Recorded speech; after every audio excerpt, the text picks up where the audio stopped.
Zevahim Daf, Samach Aleph, continuing from Samach Amud Bet, 9 lines from the bottom. We mentioned earlier that Abaye learned from the fact that from a Bechor that light kodashim or kochekalim as they call it cannot be eaten when the mizbeach is damaged. Kislik Rabin Ravin went from Bavel to Eretz Yisrael. Amar Lishmat committed Abaye. He reported what he heard. Amar Birmiya said, "Bablei Tibshay, foolish Babylonians.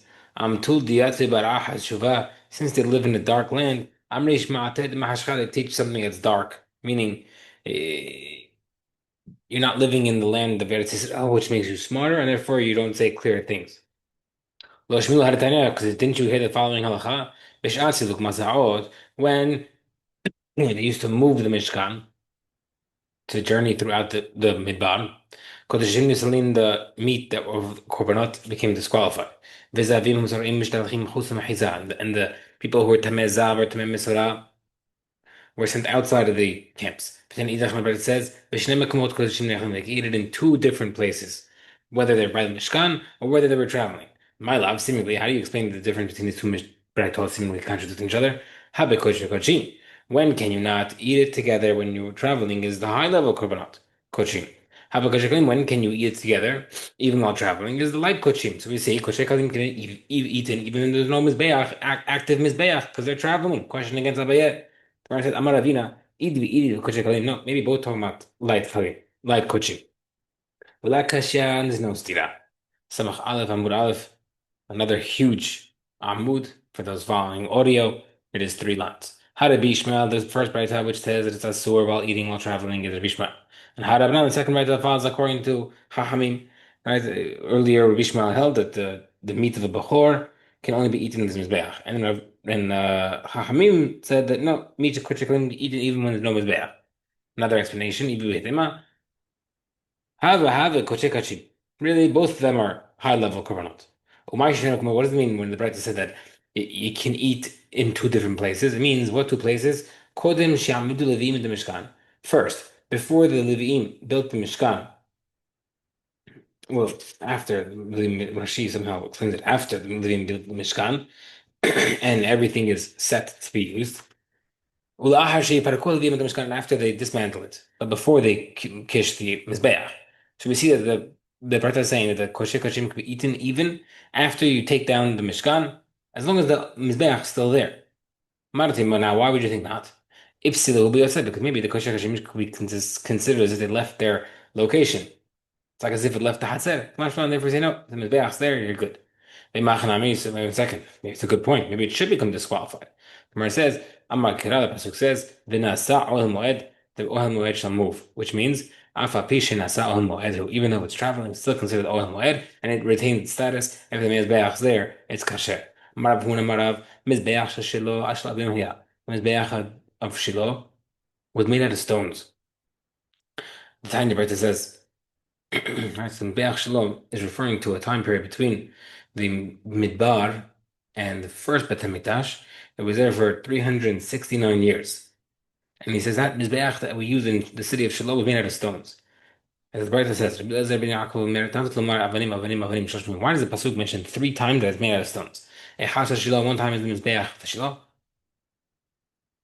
V'hashal Nov Givon, what is the Mizbeach of Nob and Givon? That is when the Aaron was captured by the Pelishtim. Eli the Kohen Gadol died from shock. He fell backward on his chair, hit his head, and died.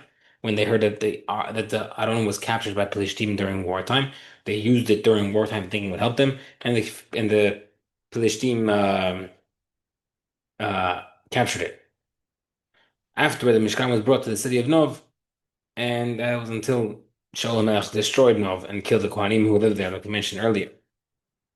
So during that time, which was 57 years, the Mishkan did not have the Aron there. But there was a Mizbeach there. Ubet HaOlim, and also in the Bet HaMikdash. Matil Rav Acha bar Ami, Rabbi bar Ame, Esh Yerda min Hashemayim b'Yimei Moshe, when during the time of Moshe Rabbeinu, when the fire used to come down to consume the korbanot, Lo nistaleka me'al Mizbeach hanachoshes elim me'Shlomo. They did not stop until they built the copper Mizbeach during the times of Shlomo Melech. V'yesh Yerda min Shlomo, when the fire that came down during the times of Shlomo Melech, Lo nistaleka ad sheba Menashe b'silka. They did not stop until Menashe, the evil king, Menashe, the son of Hizkiyahu, who um, did a lot of bad things, including Dima Averot Hamarot, uh, destroyed the Mizbeach. So because his of actions, the fire left, the eternal flame. B'meita, now if it's true that Ravuna said it, it's made out of stones, ma'ikara hu desal kele. The fire must have left before the Mizbeach was built, because it must have been replaced by a new one during the time of Shiloh. Gemara says, "Who damar ki hayte lebetan?" No, he was like a benatan. The Tanur said, "Ibn Tamir, Mizbeach shel Shiloh shenochosh hayah halul min levavim." The Mizbeach of Shiloh was hollow with plated copper, but inside was full of stones. The Gemara says, "Rachman Bar Yisach Amar, my lo nistalka." What does it mean that the fire didn't leave? That's not a question. Lo nistalka levatla. Does it mean it didn't completely leave, but it did leave a little bit? Mahi, what does that mean? Rabbanan Amar Rabbanan mean. The Rachamim say they explain it. Shelivahav meshadra. The fire would let out sparks from Moshe's Mizbeach to the Shiloh Mizbeach. The Papa says, "Ushli bisa have an akiv is in it. Acha v'zin hacha." The fire wouldn't leave completely. It would sometimes be a that Mizbeach, sometimes be a that Mizbeach.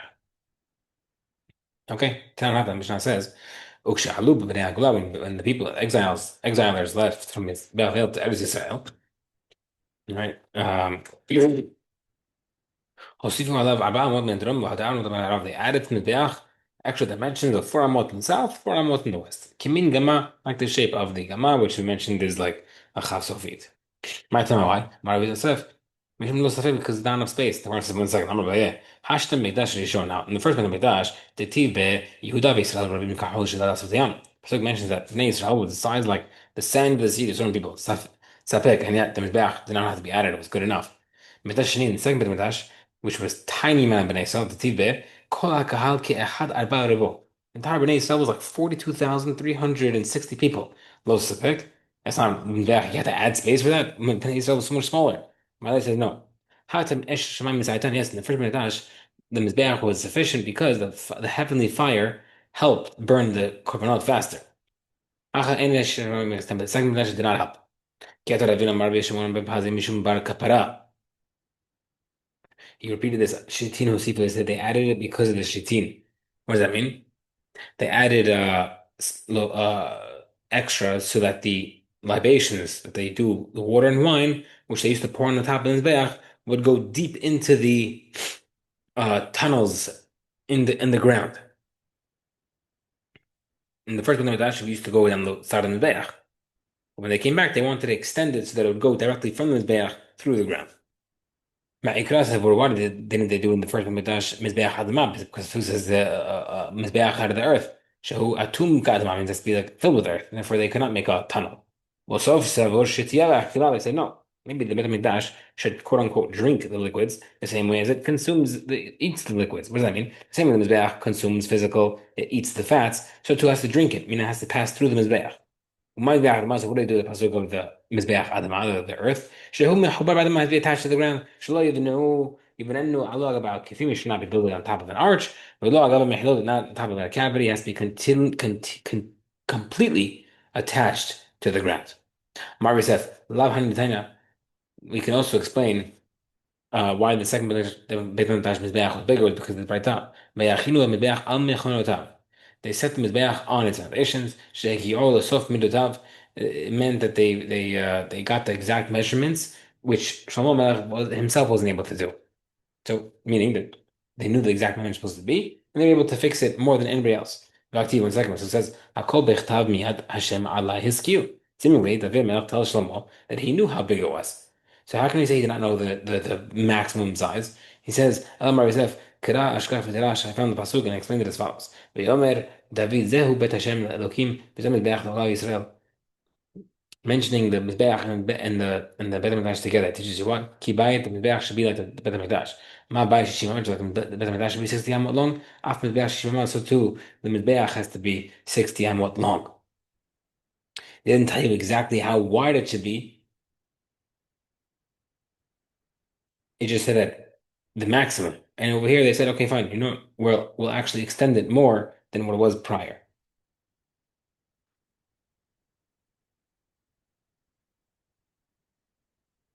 Now the rest is Bishlama Bayit Min Kirat Suraton. I understand they knew the location of Beit HaMikdash because um